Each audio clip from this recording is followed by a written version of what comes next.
eu acuso Alexandre de Moraes, em juízo, através da viúva e das filhas do Clezão, são dois crimes, basicamente.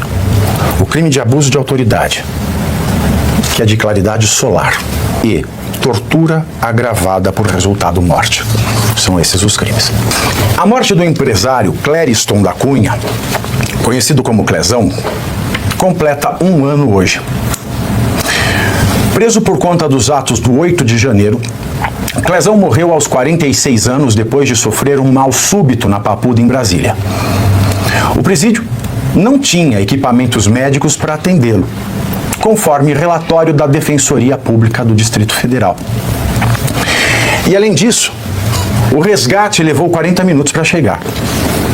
Laudos médicos enviados ao STF no início do ano passado, ou seja, 11 meses antes da sua morte, já tinham alertado o ministro Alexandre de Moraes, o sanguinário, para os graves problemas de saúde de Clezão. Até por isso, a Defensoria solicitou ao ministro, por diversas vezes, a soltura do empresário.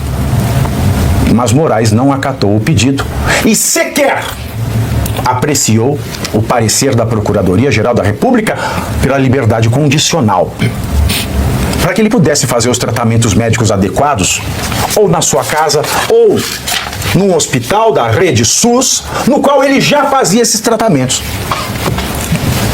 Isso aconteceu, senhores, no dia 20 de dezembro de 2023.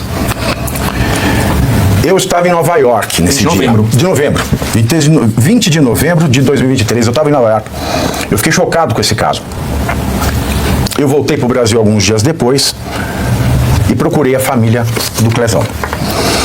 E me ofereci para cuidar deste caso criminal. Porque, afinal de contas, isso é um crime danado. O Clezão, e por mais que o Toffoli tente impedir o acesso à justiça, eu continuo recorrendo. E continuarei recorrendo até que se esgotem todas as instâncias e eu precise ir ao Tribunal Penal Internacional em Roma.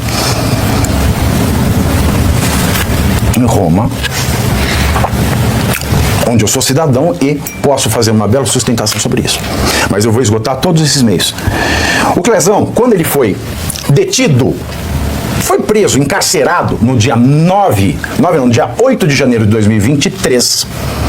Ele estava saindo do trabalho, fazendo o trajeto de volta para casa e passou para ver o que estava acontecendo na Praça dos Três Poderes. Foi recolhido na baciada. Recolhido na baciada, não teve direito à audiência de custódia, que é aquela que acontece dentro das 24 horas entre a prisão em flagrante e a audiência de custódia. Se passou de 24 horas, a lei manda liberar. Liberou? Não. Todos se tornaram presos políticos, porque todo traficante no Brasil tem direito à audiência de custódia. E todo aquele que não tem é liberado. Mas esses brasileiros foram tratados piores do que traficantes. Pois bem, depois aconteceu uma custódia fajuta, e nessa custódia fajuta, proibiu-se de que pessoas fossem falar de casos de saúde, por exemplo.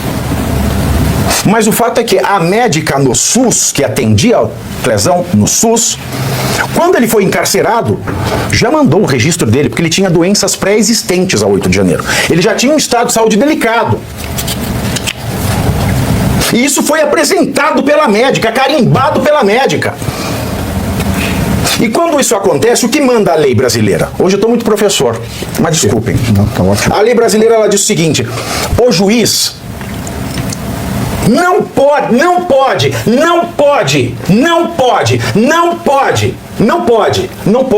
aplicar prisão preventiva em estabelecimento carcerário àquele que tem um estado grave de saúde que possa atrapalhar o seu tratamento médico. Ele tem que, obrigatoriamente, aplicar alguma das medidas cautelares de liberdade provisória alternativas à prisão preventiva. Então tá aí a primeira ilegalidade do Moraes. Segunda ilegalidade do Moraes: quando a pessoa é presa prevente, primeiro foi não ter audiência de custódia. Segundo foi transformar em preventiva sem audiência de custódia e sem requisito previsto no Código de Processo Penal: perigo da liberdade e materialidade da conduta delituosa.